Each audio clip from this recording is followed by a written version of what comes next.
I want to compare this Chinese diesel heater built into a Pelican case versus the PLANAR heater straight out of the box the way it comes from the factory. So let's get into it. This here is a 5 kilowatt VEVOR, however you say it, Chinese diesel heater.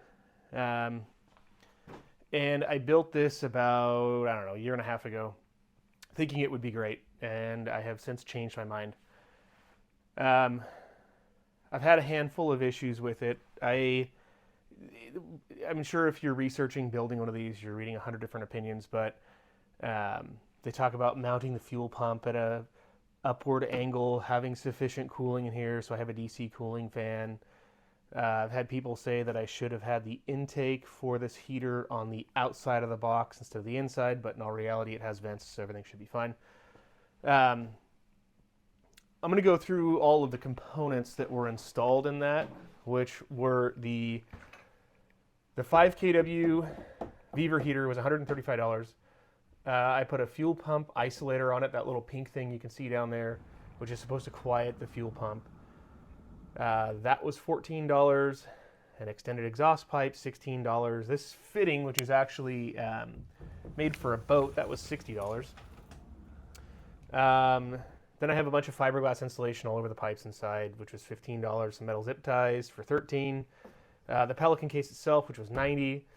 One thing I did was the factory, or whatever, I wouldn't call it factory, but the fuel tank that the 5 kilowatt heater came with was pretty crappy. It's very thin. So on this heater, let's see if I can spin it around here. I mounted a Rotopax. I thought that might be a better idea. And maybe it was, maybe it wasn't, I don't know. It's never leaked. So the Rotopax was $90 and the Rotopax mount was $50. Miscellaneous silicone and whatever. I'm into this thing around $500. Ooh, that's a very loud handle. I never actually had a chance to even use this. I built it, tested it, it worked. Then I was headed up to a cold area to go camping, and I tested it the night before, and it ran. What was coming out of here smelled like death. I mean, it was like just a toxic, nasty smell. So I figured, hey, I'll let it burn off. I ran it for like an hour. And then it started giving me a fuel air, a fuel priming air, although it was still pushing out nice hot air. So I don't know what was going on. It could be that I don't understand what they're doing with this control. It's very clunky. It's not like you're choosing a heat setting. You're choosing the frequency of the pump, whether and how much fuel it pushes into the burning chamber. So, needless to say, I went through all that, getting ready for that camping trip. It failed me. I tried to fool with it that night and said, forget this. Promptly ordered this.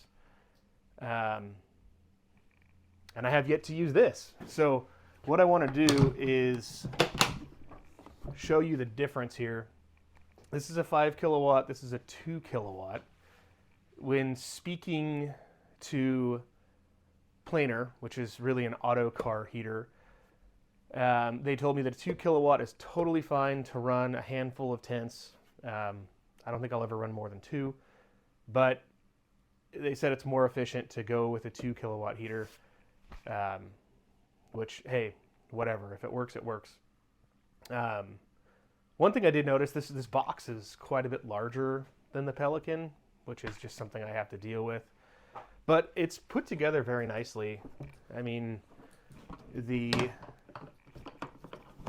controls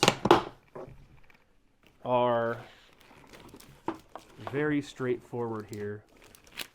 Rather than some LCD display that was written in Chinese and converted to English,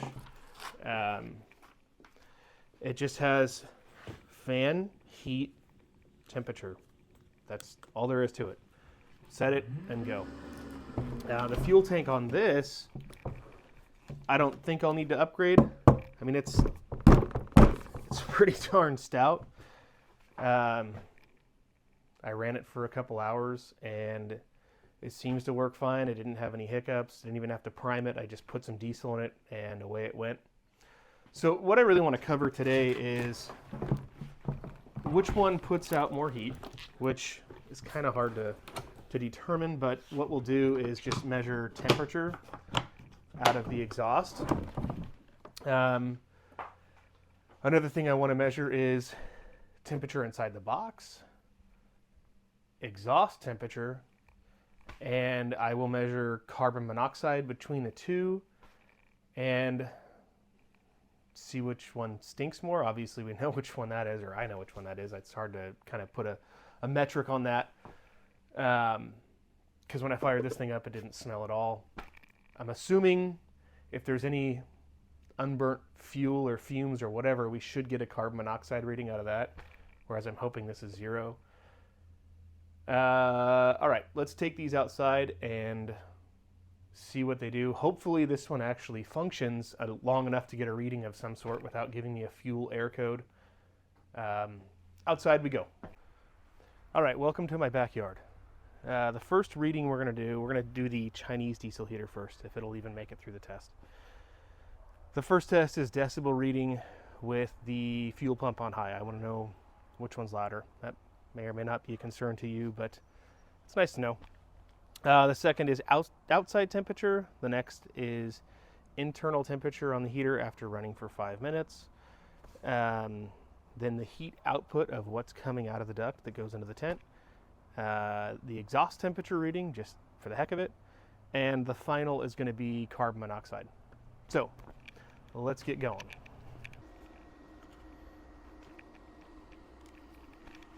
One thing that's really clunky on this thing, like I said, is the control. You hit like the power button and then, oh well, now it's reading in 35 degrees Celsius. Okay, so what I'm going to do here, actually I'm going to bring all these testers over here.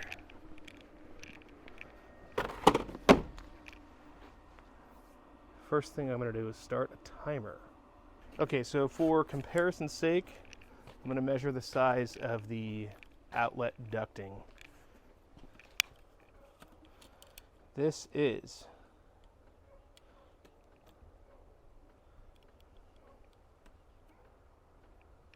3 inches. 3 inches on the money.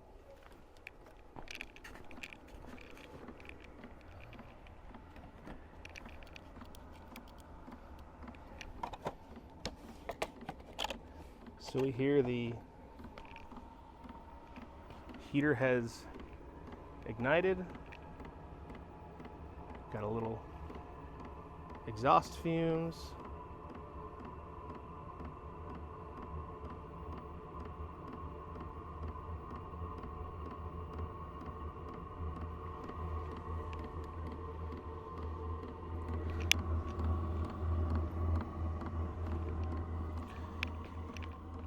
Right now it's pulling 124 watts.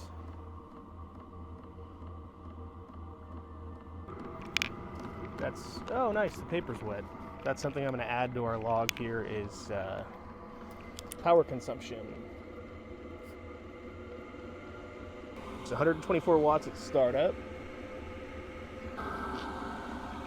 Okay, it's down to 59 watts, so I'm assuming that means the glow plug is not on anymore. Well, 60 watts actually, 59, whatever, it's bouncing back and forth.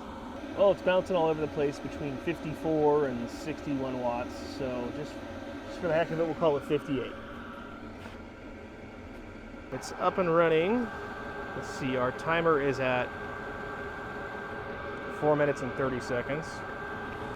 Okay, 5 minutes. The box is at 56 degrees. The ambient temperature is 54 degrees, so that's really not much of anything. The temperature of the air coming out is 230 degrees.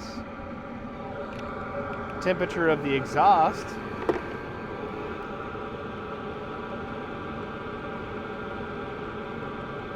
At the tip, which is kind of long. That's really not a valid reading. Let's measure what's coming out of the box here. That is 300 degrees-ish. I'll call it, it's bouncing between 260 and 320. So, well, let's just call it 300. If we want to go for the tip, it's about 135. Feels hotter though.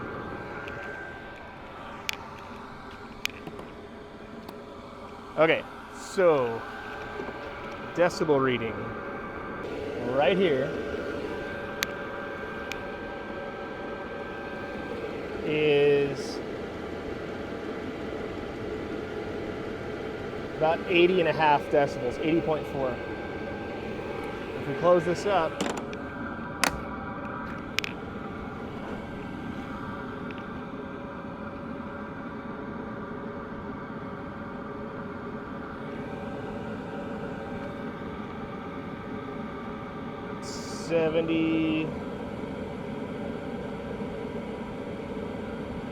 $75.5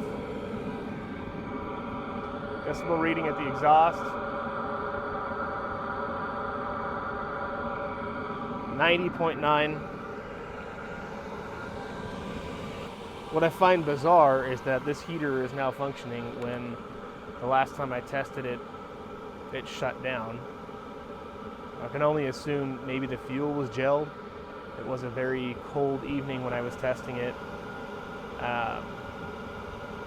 which is one advantage of the PLANAR heater, is that it comes with, or it has the capability of burning kerosene instead of diesel, which has a much lower gelling point.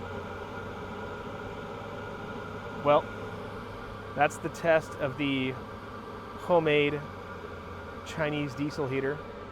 Let's go ahead and fire up the PLANAR. And I just started to set up the PLANAR, or PLANAR, or however the heck you say it, and realized that I forgot the most important test of all, which was the carbon monoxide. So this is fired back up. It's running. Crank up the temperature here.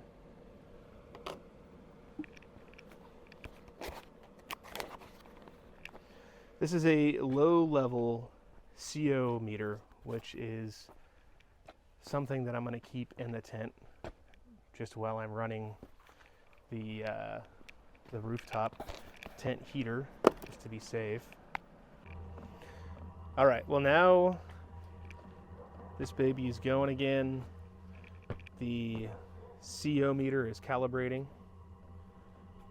So let's see.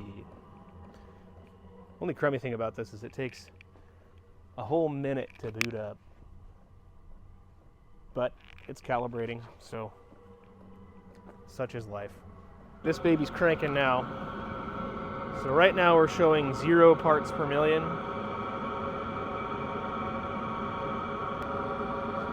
Just for the heck of it, I'll bring it over to the exhaust. I bet that trips it out.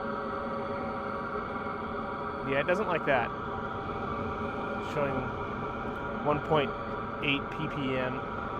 Let's bring it back here and see what it says. Well, I gotta admit, I'm surprised there's no carbon monoxide coming out of this thing. The longer I hold this, the hotter my fingers get. They're on fire. So obviously there's no carbon monoxide here. That's a good thing. All right, now we're gonna set up the PLANAR, autoterm, whatever.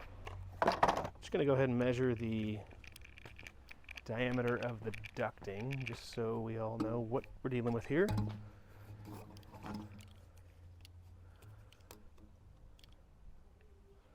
It's an odd size. This is,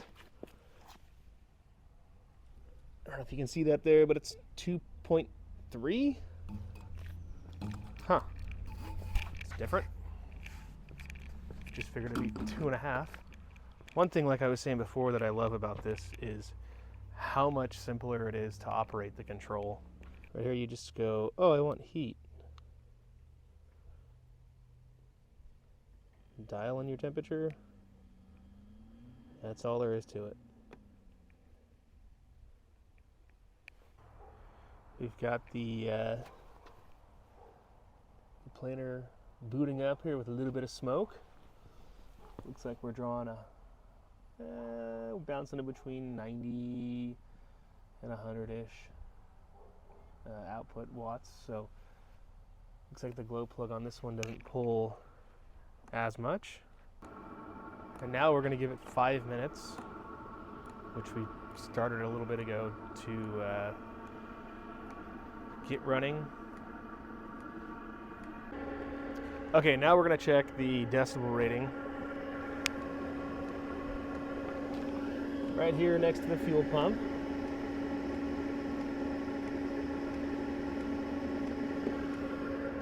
We've got 74 decibels. And the exhaust, 91.3. With it closed,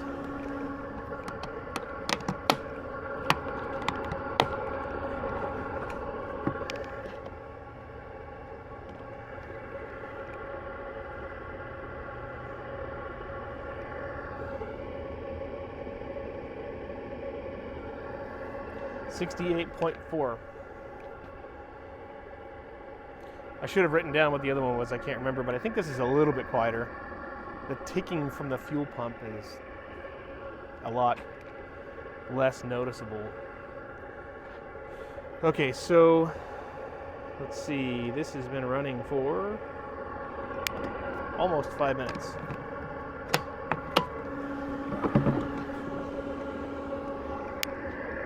I'm going to boot up the forensics CO2, or not CO2, carbon monoxide tester while we're waiting here.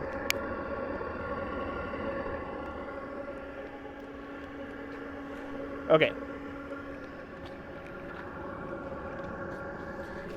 Temperature coming out.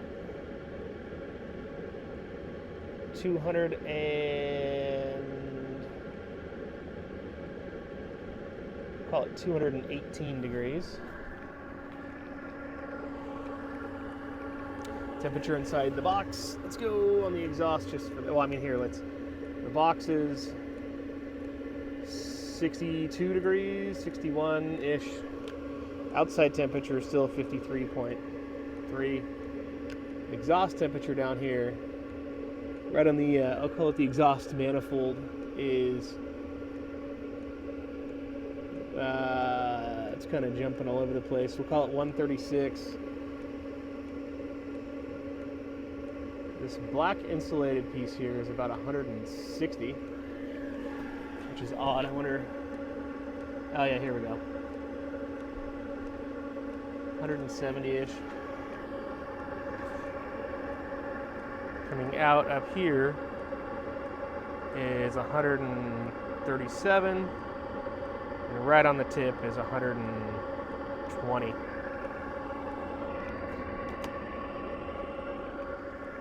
Okay, so now the carbon monoxide check. Just gonna slide this baby in there. Well, maybe not block it, I'll just hold it here.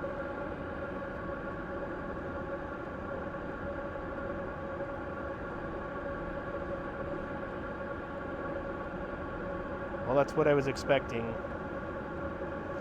No news is good news with this detector, thank the Lord. And just for a control, we'll get it up near the exhaust, which I'm sure we'll get a reading here. Yep, there it goes. She's cranking. It's gonna go off. Yeah, there's the alarm that you would have if you were in danger. That's definitely why you want to have one of these in your tent. All right, I'm gonna blow some fresh air on it and get it to chill out here. My fingers don't burn, good Lord. Nice thing with this detector is that you can set the high limit or the low limit. So I have this set at 10 ppm, which is incredibly low, really, for carbon monoxide, but I'd rather be safe than sorry. Yep, she's coming down. It's good.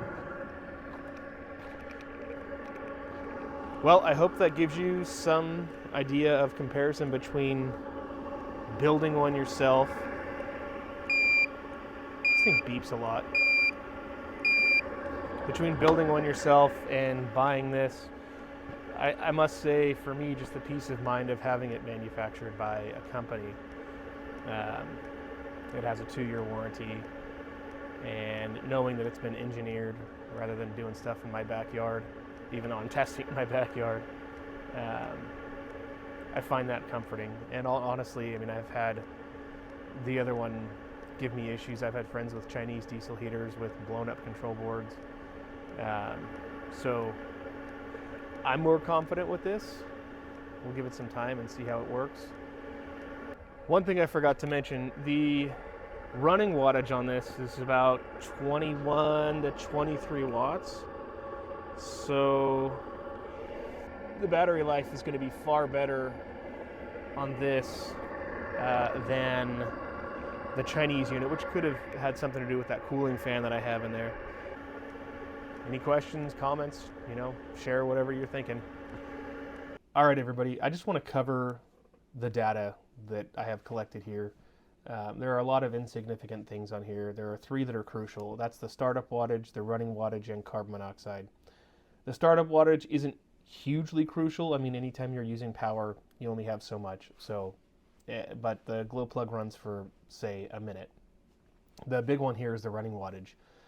58 watts to run the Chinese heater versus 22 watts to run the planar. That's in 8 hours. With the Chinese heater, you're drawing 460 watt hours, whereas with the planar, you're drawing 176 watt hours. So if you have a 500 watt hour battery backup, after one night with the Chinese heater, it's exhausted. The same break-even point for the planar if you ran it 21 hours. So, I mean, heck, we're talking like 2.6 times more efficient. It's substantial. And the carbon monoxide, obviously that's crucial because nobody wants to die. So there's that. Thanks for watching. Bye.